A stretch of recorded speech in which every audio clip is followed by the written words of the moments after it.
A boy was digging at the edge of the garden when he saw a big toe. He tried to pick it up, but it was stuck to something. So he gave it a good hard jerk, and it came off in his hand. Then he heard something groan and scamper away. The boy took the toe into the kitchen and showed it to his mother. "It looks nice and plump," she said. "I'll put it in the kitchen, and we'll have it for supper." That night, his father carved the toe into 3 pieces, and they each had a piece. Then they did the dishes, and when it got dark, they went to bed. The boy fell asleep almost at once, but in the middle of the night, a sound awakened him. It was something out in the street. It was a voice, and it was calling to him. "Where is my toe?" it groaned. When the boy heard that, he got very scared. But he thought, "It doesn't know where I am. It never will find me." Then he heard the voice once more, only now it was closer. "Where is my toe?" it groaned. The boy pulled the blankets over his head and closed his eyes. "I'll go to sleep," he thought. "When I wake up, it will be gone." But soon he heard the back door open, and again he heard the voice. "Where is my toe?" it groaned. Then the boy heard footsteps move through the kitchen, into the dining room, into the living room, into the front hall. Then slowly they climbed the stairs. Closer and closer they came. Soon they were in the upstairs hall.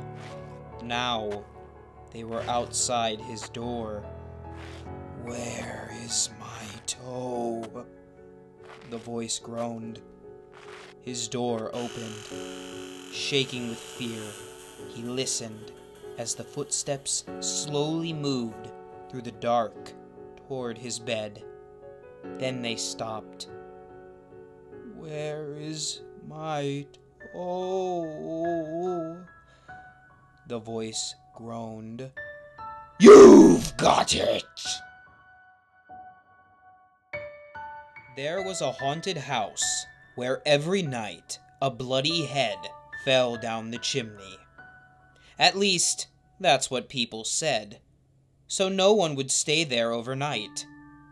Then a rich man offered $200 to whoever would do it, and this boy said he would try if he could have his dog with him. So it was all settled.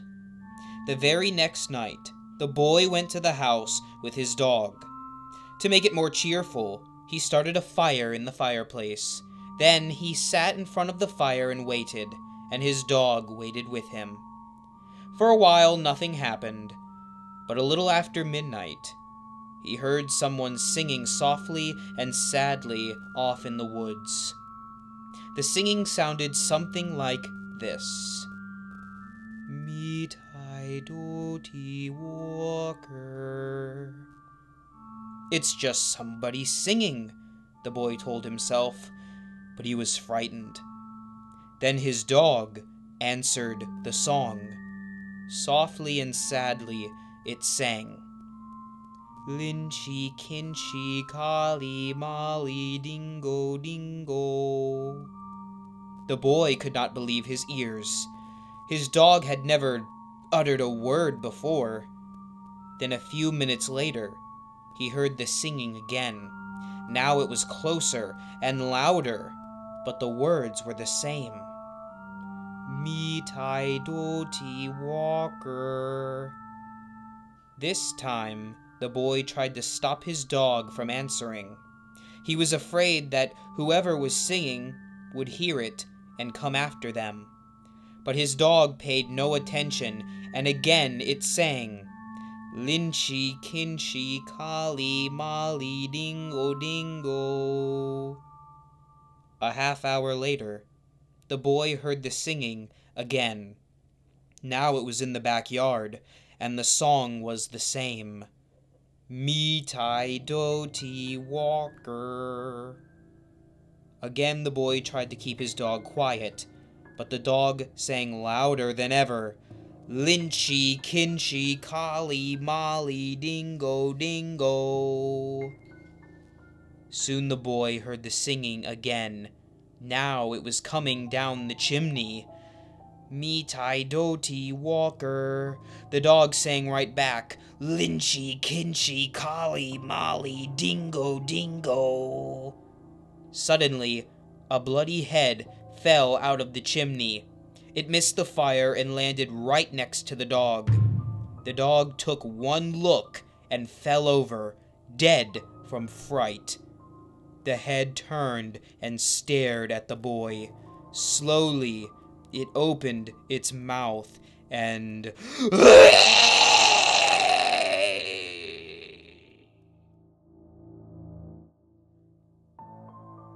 Lucy Morgan was an artist.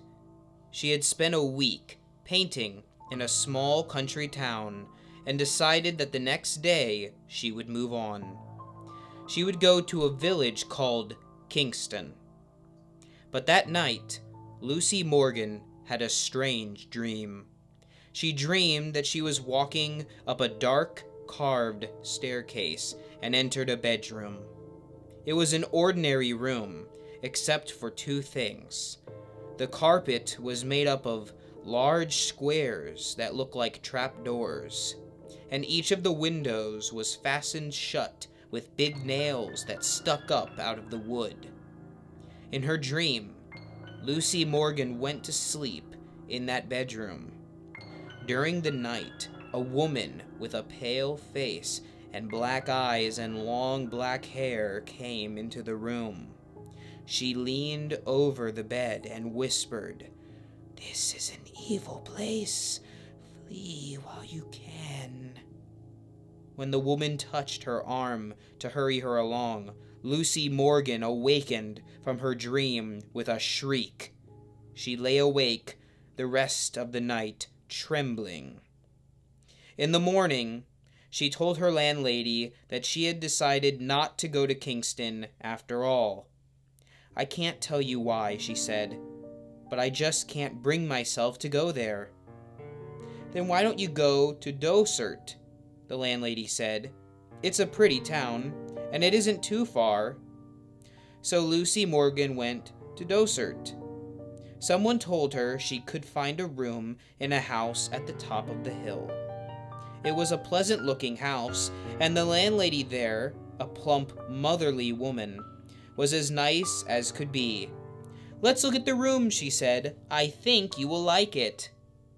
They walked up a dark, carved staircase like the one in Lucy's dream. In these old houses, the staircases are all the same, Lucy thought.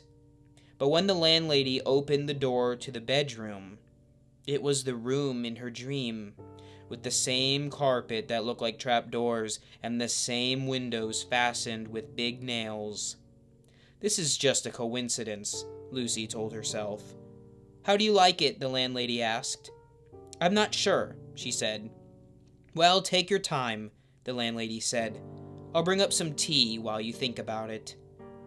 Lucy sat on the bed, staring at the trapdoors and the big nails. Soon, there was a knock at the door.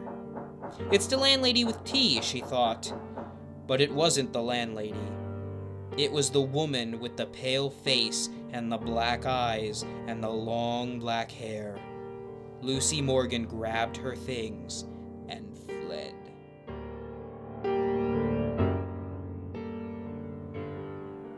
While Ruth slept, a spider crawled across her face.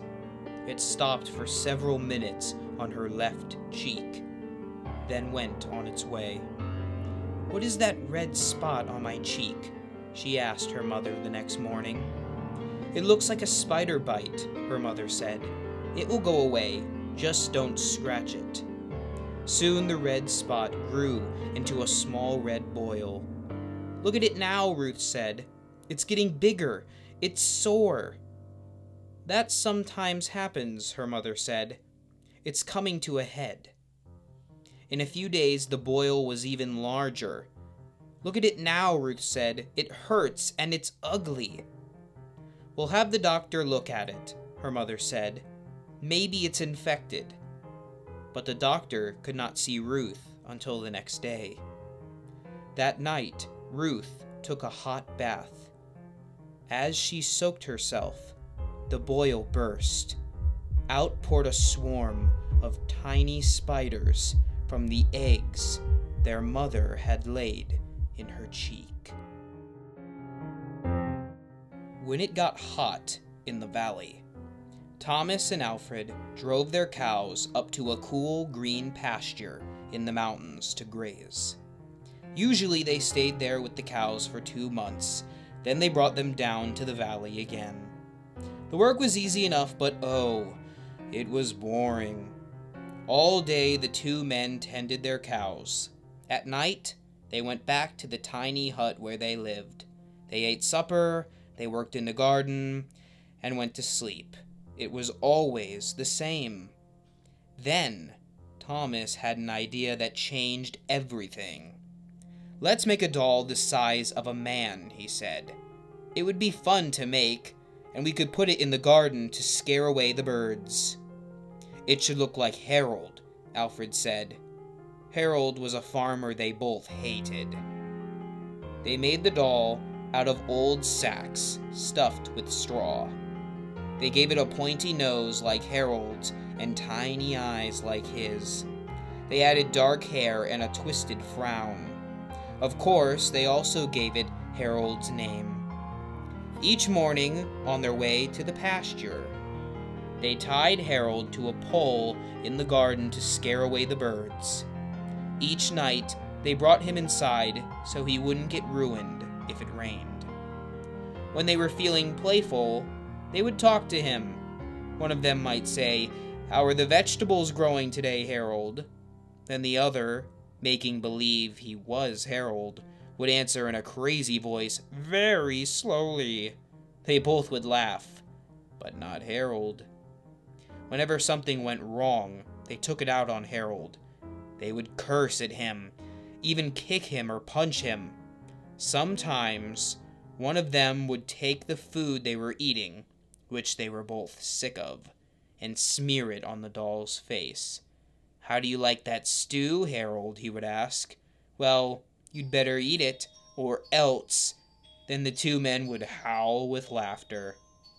One night, after Thomas had wiped Harold's face with food, Harold grunted. "Did you hear that?" Alfred asked. "It was Harold," Thomas said. "I was watching him when it happened. I can't believe it." "How could he grunt?" Alfred asked. "He's just a sack of straw. It's not possible." "Let's throw him in the fire," said Thomas, "and that will be that." "Let's not do anything stupid," said Alfred. "We don't know what's going on. When we move the cows down, we'll leave him behind. For now, let's just keep an eye on him." So they left Harold sitting in a corner of the hut. They didn't talk to him or take him outside anymore. Now and then, the doll grunted, but that was all. After a few days, they decided there was nothing to be afraid of. Maybe a mouse or some insects had gotten inside Harold and were making those noises.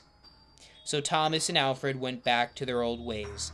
Each morning they put Harold out in the garden, and each night they brought him back into the hut. When they felt playful, they joked with him. When they felt mean, they treated him as badly as ever. Then one night, Alfred noticed something that frightened him. "Harold is growing," he said. "I was thinking the same thing," Thomas said. "Maybe it's just our imagination," Alfred replied. "We have been up here on this mountain too long." The next morning, while they were eating, Harold stood up and walked out of the hut. He climbed up on the roof and trotted back and forth like a horse on its hind legs. All day and all night he trotted like that. In the morning, Harold climbed down and stood in a far corner of the pasture. The men had no idea what he would do next. They were afraid. They decided to take the cows down into the valley that same day. When they left, Harold was nowhere in sight. They felt as if they had escaped a great danger and began joking and singing. But when they had gotten only a mile or two, they realized they had forgotten to bring the milking stools. Neither one wanted to go back for them, but the stools would cost a lot to replace. There really is nothing to be afraid of, they told one another. After all, what could a doll do? They drew straws to see which one would go back. It was Thomas. "I'll catch up with you," he said, and Alfred walked on towards the valley. When Alfred came to a rise in the path, he looked back for Thomas. He did not see him anywhere, but he did see Harold. The doll was on the roof of the hut again. As Alfred watched, Harold kneeled and stretched out a bloody skin to dry in the sun. Don't you ever laugh as the hearse goes by, for you may be the next to die. They wrap you up in a big white sheet, from your head down to your feet. They put you in a big black box and cover you up with dirt and rocks. All goes well for about a week. Then your coffin begins to leak. The worms crawl in, the worms crawl out. The worms play pinochle on your snout. They eat your eyes, they eat your nose. They eat the jelly between your toes. A big green worm with rolling eyes crawls in your stomach and out your eyes. Your stomach turns a slimy green, and pus pours out like a whipping cream. You spread it on a slice of bread, and that's what you eat when you are dead.